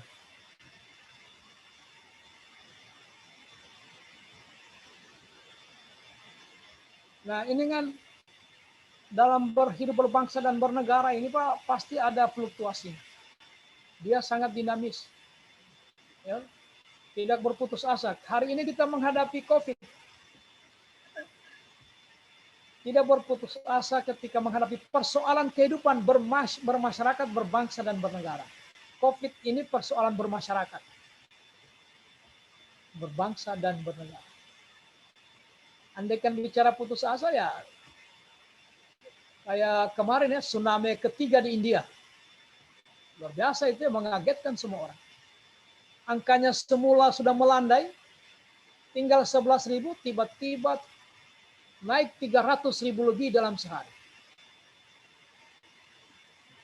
Dan memang ini tantangan di tengah-tengah masyarakat kita yang ada juga pihak-pihak tertentu yang menghembuskan isu seakan-akan ini fiksi. Macam-macam kita hadapi. Jadi ya sebagai aparatur, sebagai penyelenggara negara, sebagai pelayan publik, tidak boleh berputus asa. Satu metode tidak mempan, kita berpikir kreatif, ciptakan lagi hal-hal yang lebih inovatif. Karena masalah ini kalau dihindari tidak mungkin selesai. Maka harus dihadapi. Yang berikutnya bekerja keras untuk kesejahteraan diri dan masyarakat. Nah, bekerja keras. Ini nilai bekerja keras ini salah satu nilai di anti korupsi. Kalau mau tercegah dari korupsi, bekerja keras. Kalau orang bekerja keras itu tidak mau dia potong kompas. Tidak mau dia. Karena sudah terbiasa ada semangat kerja keras. Nah, orang-orang yang menerabas itu orang-orang yang sering santai. Pikirannya itu apa? Di masa muda ingin poya-poya. Ketika tua ingin senang-senang. Giliran meninggal minta surga juga. Tidak pernah ada bayangan mau kerja keras. Semua yang enak-enak saja. Inilah yang menyebabkan mental-mental koruptor itu. Begitu ada sedikit peluang, sedikit saja celah itu dia paksakan untuk masuk di situ. Jadi bekerja keras untuk kesejahteraan diri dan masyarakat. Sebenarnya diri, keluarga, dan masyarakat. Mungkin diri itu sudah masuk di internal keluarga. Yang ketiga, memperjuangkan kedaulatan rakyat, keadilan, dan hak asasi manusia. Jangan beranggapan setelah jadi PNS tidak boleh lagi kritis. Nah, sepanjang kritisnya itu benar. Karena bukan seperti dulu. Sekarang ini berapa tahun lalu teman-teman di Luwuk itu PT UNK Bupati. Karena sudah terlanjur menurut mereka. Dan mereka ternyata waktu itu menang. Jadi bukan berarti saya memprovokasi orang, tidak. Tetapi saya tidak ingin juga kita kehilangan daya kritis. Semua amin, amin, amin. Akhirnya satu celaka, semua berjemaah celaka. Maka kita kritis dengan aturan. Mohon maaf Pak, kalau saya baca DPA-nya Pak, kalau saya baca juknisnya, saya baca juklaknya, sepertinya peruntukannya untuk ini. Itu namanya kritis. Kritis dengan tidak meninggalkan nilai-nilai etika publik. Mempraktekkan clean and good governance. Kepemerintahan yang baik. Nah, ini panjang penjelasannya kalau good governance. Pemerintahan yang baik. Kemudian menerapkan jiwa semangat dan nilai kejuangan 45. Formatif, manfaatkan kearifan lokal untuk kesejahteraan. Saya kira ini, silakan mau ditanggapi mulai dari mana tadi saya jelaskan secara berturut-turut, karena saya menjaga jangan sampai tiba-tiba dibilang kita sudah habis waktu Pak. Ya, mulai dari sini sampai yang ke-6. Ada yang mau didiskusikan, silakan. Izin Pak bertanya. Ya. Mengenai nilai dasar yang kelima Pak, kearifan lokal. Meskipun kearifan lokal itu dapat membahayakan kesehatan Pak, apakah kita tetap akan menghargai itu Pak? Nah, kemudian mengenai bekerja keras Pak. Ya. Halo? Ya. Mungkin bisa sedikit ditambahkan bekerja keras dan bekerja cerdas Pak. Oh iya. Mungkin cukup itu Pak. Ya. Apakah kearifan lokal yang bertentangan dengan, kalau kearifan lokal yang terseleksi Pak, dia akan bertahan dalam jangka waktu yang lama. Kalau ada yang mengatakan bahwa dukun itu lebih baik dari medis, jangan dianggap itu kearifan lokal. Bukan kearifan lokal itu kan. Yang kearifan lokal itu ya gotong royong. Kan kearifan itu. Hanya Indonesia yang punya begitu itu. Tidak pernah kita temukan di negara-negara Eropa orang bangun rumah tanpa dibayar. Ya kalau dulu ya. Nah, sekarang ini kan masih ada seperti itu Pak. Kalau di Lembah Palu ini kebetulan saya lahir dan besar di sini, ada beberapa istilah-istilah yang menunjuk tentang kearifan lokal. Istilahnya masih ada dan di beberapa desa masih diterapkan.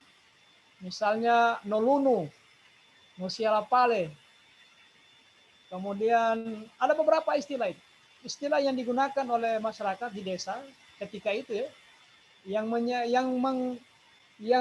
mengisyaratkan kearifan lokal.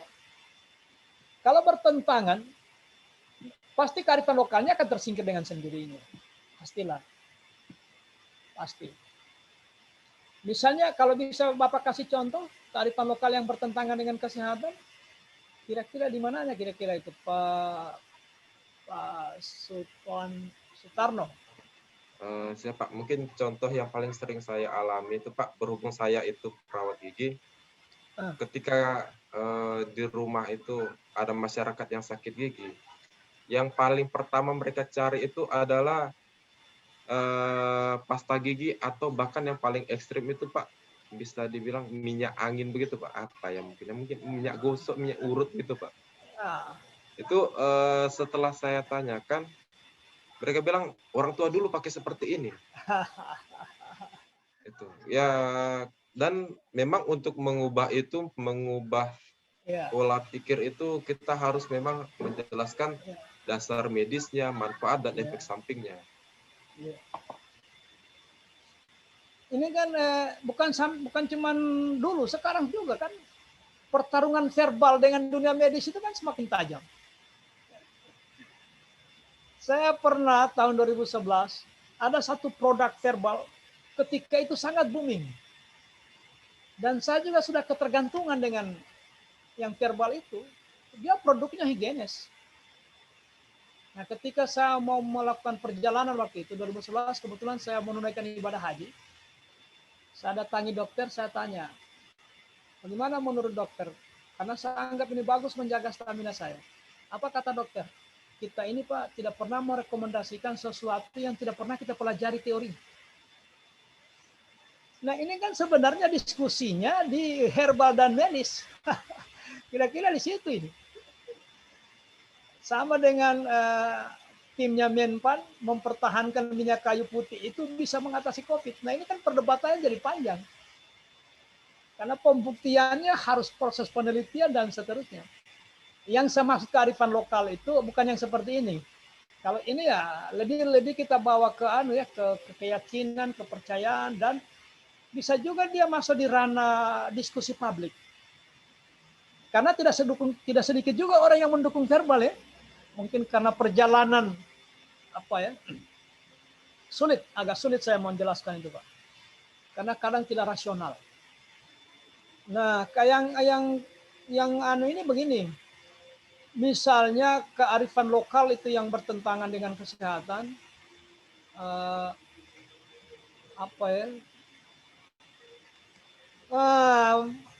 adanya kepercayaan penyembuhan dengan menggunakan tradisi-tradisi lama. Oh itu kalau menggunakan minyak atau daun-daun belum tentu, masih relatif itu. Tapi kalau menggunakan adat kebiasaan untuk menyembuhkan penyakit tertentu, ini ya sudah lama dilawan, bukan hanya para medis yang melawan, agamawan juga melawan. Tetapi kan melawan tanda petik ya. Artinya sudah lama dilakukan pencerahan.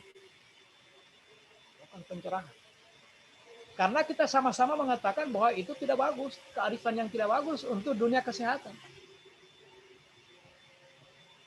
Nah, yang kedua tadi kerja keras ya. Mana tadi kerja keras itu? Bekerja keras untuk kesejahteraan diri dan masyarakat. Ya, boleh juga kerja cerdas dan kerja keras. Bekerja keras dan bekerja cerdas. Ada orang bekerja bertumpuk pada kemampuan berpikirnya, bekerja cerdas. Ada juga orang ya kayak buruh bangunan itu, Pak. Kan itu fakta itu ya. Biar kita suruh bekerja cerdas, sulit juga. Buruh di pelabuhan. Kami ini tidak cerdas kami ini. Belum sandar kapal sudah lompat. Kalau jatuh ke laut. Nah tapi itu sudah belasan tahun dia lakukan. Belum diikat kapal sudah melompat mereka. Bang. Padahal kalau bicara berpikir bekerja cerdas salah itu. Saya juga sepakat itu. Jangan hanya bekerja keras, harus bekerja cerdas. Saya kira itu Pak Sutarno. Masih ada yang lain? Kita ini tinggal menghabiskan waktu saja. Sudah babunya juga masjid. Mohon izin Pak. Ya. Assalamualaikum warahmatullahi wabarakatuh. Waalaikumsalam. Di sini Pak poin nilai bela negara yang keenam, semangat untuk mewujudkan negara yang berdaulat, adil, dan makmur. Di sini poin satunya, tidak berputus asa ketika menghadapi persoalan kehidupan bermasyarakat, berbangsa, dan bernegara. Kayak Bapak bilang tadi tuh, masalah apa namanya, COVID tadi itu Pak, bagaimana meyakinkan masyarakat agar masyarakat ini patuh terhadap protokol kesehatan. Kita tahu sendirilah sekarang ini masyarakat sudah cuek, acuh tak acuh dengan apa namanya kesehatan. Karena disebabkan yang pertama info-info atau media-media yang istilahnya mainstream lah, menyebarkan info tentang apa namanya COVID ini hanya konspirasi atau permainan lah, permainan bisnis. Sekarang mereka berpatokan karena biasanya kalau mereka ke Palu itu sudah kita di rapid test, sudah kita diperiksa di antigen, sampai di sana dicek suhu tubuh lagi. Nah, opini-opini ini. Jadi yang saya mau tanyakan hanya itu saja, Pak. Makasih. Ini kan celakanya juga. Kemarin kan terbukti di Kuala Namu, kan itu mencederai kita itu, Pak. Dan memang tidak semua juga ASN ini, PNS atau pegawai BUMN ini yang ada juga orang yang tidak bisa menahan kepentingan. Ternyata yang digunakan antigennya itu yang palsu. Di Kuala Namu kan terbongkar, Pak. Baru ada background lembaga yang sangat terpercaya di belakangnya. Di dunia kesehatan. Sangat terpercaya selama ini. Kan tercoreng juga. Tercoreng semua kita ini. Jadi itulah. Tetapi karena isu ini mengglobal, dia menjadi isu lintas negara, menjadi isu strategis. Begitu meledak di India, pasti akan berpengaruh ke negara lain. Pasti, termasuk Indonesia.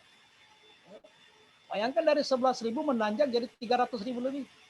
Dan medianya menyebar kemana-mana. Jadi ada saling pengaruh di sini. Ada saling pengaruh. Di satu sisi harus diakui ada juga orang yang senang menghambat-hambat ya. Jadi bukan LSM bukan LMS.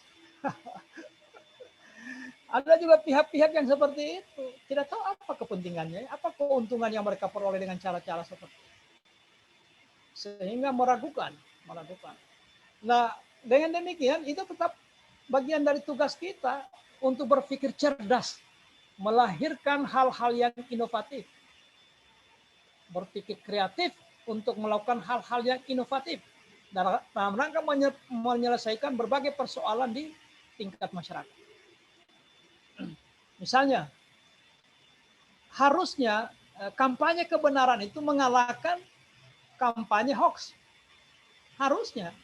Masa hoax bisa menggunakan media, kita tidak bisa. Kita di backup oleh Infocom. Cuma persoalannya mungkin tidak terkoordinasi, tidak terintegrasi ini barang.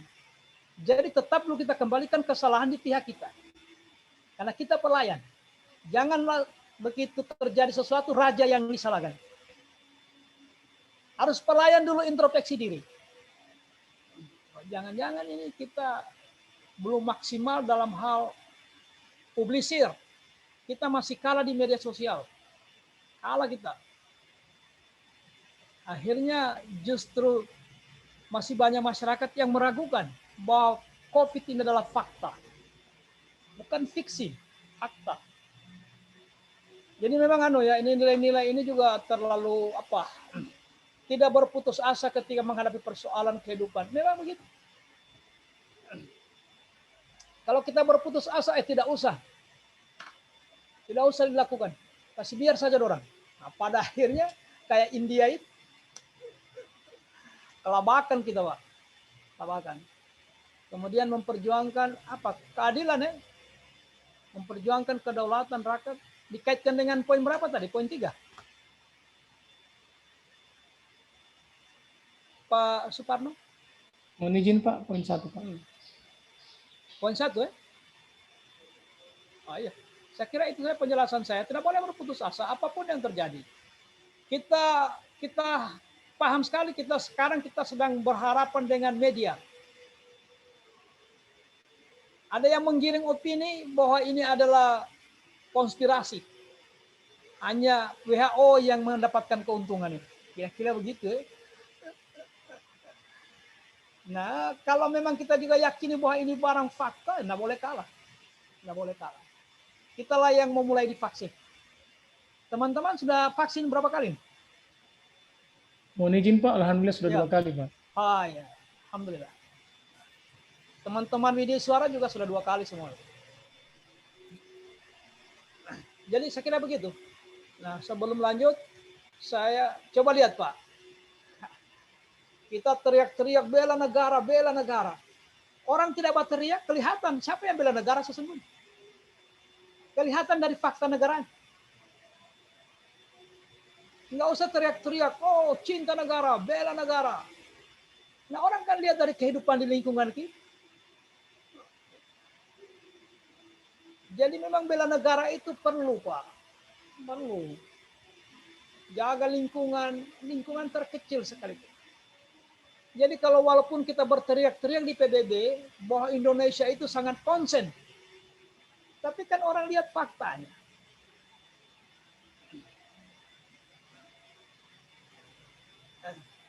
Nah, negara-negara di luar tidak teriak-teriak dia karena dia sudah berhasil membangun semangat itu. Nah, apakah dengan begini keadaannya kita berputus asa? Tidak bisa. Kalau kita berputus asa tambah parah. Semakin parah ke depan. Olehnya itu Bapak dan Ibu nanti diminta, ini tugas terakhir ya. Angkatan 721 itu saya sudah lihat tadi di Kolopjar, sudah ada beberapa yang masukkan itu dari tugas-tugas kemarin itu. Hampir semua sudah masuk kalau tidak salah. Karena banyak sekali angkatan yang aktif. Nah, dalam hal-hal yang kecil, menjadi bagian dari Siskamling. Menjadi bagian dari Siskamling ini tidak lantas harus beronda. Tidak harus ronda. Bagaimana caranya penting Siskamlingnya. Siskamling ini kan sistemnya. Sistem itu ada unsur-unsur yang saling mengkait. Kita ikut memikirkan itu, bagaimana sistemnya ini. Tidak nanti menjadi bagian dari Siskamling, bayangan kita mulai minggu depan kita bangun pos ronda lagi. Nah, gimana caranya? Jadwal ronda lagi. Terjemahannya, banyak terjemahan. Siskamling itu kan boleh sekarang berbasis digital. Pak Lurah, saya saran Pak Lurah, di grouping semua ini warga. Begitu ada indikasi begini, kan bisa. Kita ikut bertanggung jawab terhadap sistem keamanan dan lingkungan. Bagaimana ini ternak-ternak ini?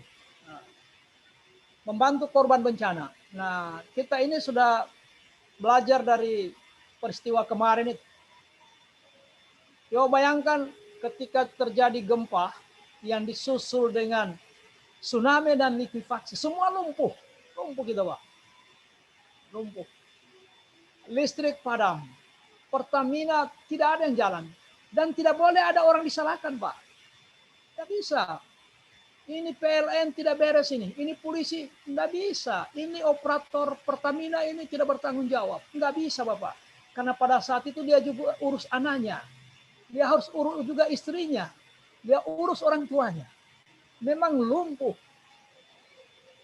Lumpuh total kehidupan. Pada saat itu siapa yang berperan? Orang luar. Dari Kendari datang. Khusus untuk PLN. Dari Makassar datang khusus untuk Pertamina. Jadi kita belajar dari situ. Makanya kemarin ketika Sulawesi Barat diterpa bencana, kita menunjukkan Kota Palu itu posko pertama di hari pertama. Pertama kejadian langsung bangun posko. Di mana di tempat kejadian? Nah, di sinilah. Inilah sebenarnya bagian dari bela negara. Bela negara. Yang berikutnya menjaga kebersihan ya, enggak usah lah. Yang kayak tadi mencegah bahaya narkoba dan seterusnya. Nah, ini tugasnya. Nah, nanti Bapak susun ini.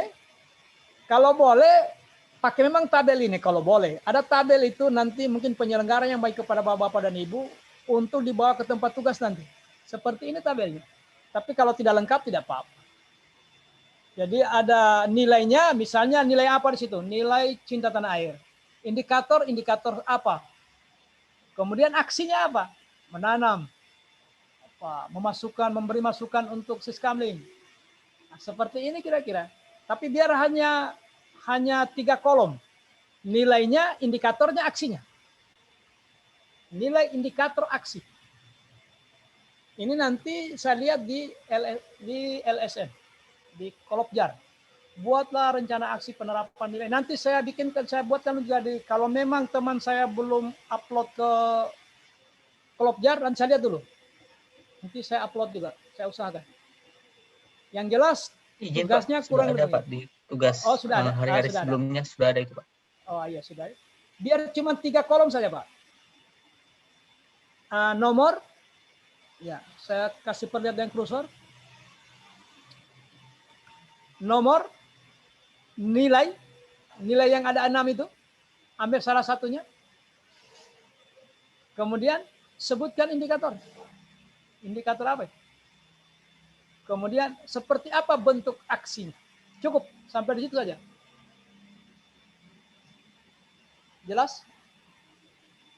Izin Pak, bertanya Pak. Ya. Karena di sini ada para mentor, berarti dikumpulkan setelah kita aktualisasi, Pak. Makanya di sini disusun. Ini yang resminya untuk setelah pada saat aktualisasi. Makanya tidak dipakai ini. Yang dipakai cuma kolom ini. Kolom ini yang dipakai. Judulnya ini. Rencana aksi penerapan nilai bela negara dan indikator. Ya. Jadi bukan ini. Kalau ini nanti dibawa ke tempat tugas. Saya sarankan. Karena Anda akan berhadapan dengan tugas ini nanti, buatlah seperti ini sampai di kolom keempat. Kolom 1 nomor, kolom 2 nilai-nilai bela negara, kolom 3 indikator, kolom 4 bentuk aksinya. Yang lainnya ini tidak usah nanti yang di paraf mentor ini. Tidak usah juga pakai ini. Tidak usah pakai. Di Kolopjar itu tugas individu atau kelompok? Individu ya. Individu, karena memang setiap orang akan menghadapi ini. Jadi buatlah rencana aksi. Mohon izin, Pak. Ini, ya. Pak, ini kan tugas yang buat rencana aksi penerapan nilai dan indikator ini kemarin tugas kelompok, Pak. Sudah kita kerjakan, Pak. Oh, sudah. Betul Iya, itu, Pak. Yang ada aksinya itu, Pak. Indikator dengan aksi di lingkungan kerja itu, Pak. Oh, sudah kalau begitu. Sudah. Asalkan sudah. Iya, teman-teman yang lain. Oh, tidak begini. Tugas yang kedua kemarin ini kan. Tugas yang kedua kemarin. Itu tugas pertama itu, Pak. Tugas pertama itu mengkaitkan dengan tempat tugas. Jadi waktu itu belum ada indikatornya. Bela negara saja, nilai bela negara. Jadi ini, Pak, saya percepat sedikit. Saya ingin analisis. Ini yang pertama, Bapak. Nah, ini yang pertama. Analisis penerapan nilai bela negara dalam pelaksanaan tugas. Tugas di kantor ini. Ini yang pertama. Ini kelompok. Oke? Nah, dan yang terakhir tadi itu, ini sekedar persiapan, Bapak diminta menyusun rencana saja. Kalau sudah paham nanti ini tidak terlalu sulit ketika ditugaskan secara resmi dengan menggunakan format yang saya sampaikan tadi. Makanya tidak semua isi format itu diisi. Karena ini blended ini, Pak. Setiap real time, setiap sinkronus harus dilanjutkan dengan asinkronus. Nah, karena asinkronusnya itu harus ada bukti digitalnya. Harus masuk di LSM, maka disusunlah yang seperti ini. Seperti ini, saya ulangi sekali lagi, sampai di kolom aksi. Tidak menyeberang ke tempat, waktu, bukti, dan paraf. Oke? Tidak sampai ke sana. Ini sama saja latihan mengisi format. Tetapi usahakan Bapak paham nilainya, paham indikatornya, connect dengan aksinya. Jangan indikatornya lari sendiri, aksinya lari sendiri. Misalnya indikatornya menjaga lingkungan. Aksinya main bola. Jauh kan. Kalau menjaga lingkungan, aksinya menyiram bunga atau tanam bunga atau cari bibit. Nah, itu masih nyambung. Masih ada sambungannya. Ya, seperti itu, pemahaman seperti itu. Nah, saya minta di-upload ya.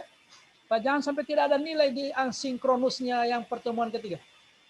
Kalau belum ada, nanti saya upload. Nanti saya upload dari sini tugasnya. Supaya saya isi kolom tugas. Pak, izin bertanya, Pak. Ya. Ini di bagian nilai-nilai bela negara kan tadi yang dijelaskan ada 6. Ya. Apakah semua itu dijabarkan satu-satu? Maksudnya kita pilih salah satunya atau yang ke-6 itu kita jabarkan?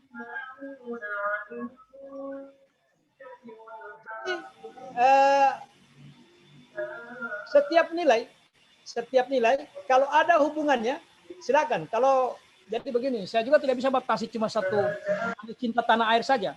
Paling sedikit 2 lah. Paling sedikit 2. Ya, paling sedikit 2. Nah, misalnya Tapi satu aksinya cinta tanah air. boleh lebih dari 1, Pak ya? Oh, lebih banyak lebih bagus. Oh iya. Oke, Pak, terima kasih, Pak. Pak, izin bertanya, Pak. Ya, boleh. Pak, di Kolabjar itu ada 2 tugas. Yang satu tugas kelompok, berarti itu enggak, Pak ya? Yang tugas kelompok itu tertulis tugas.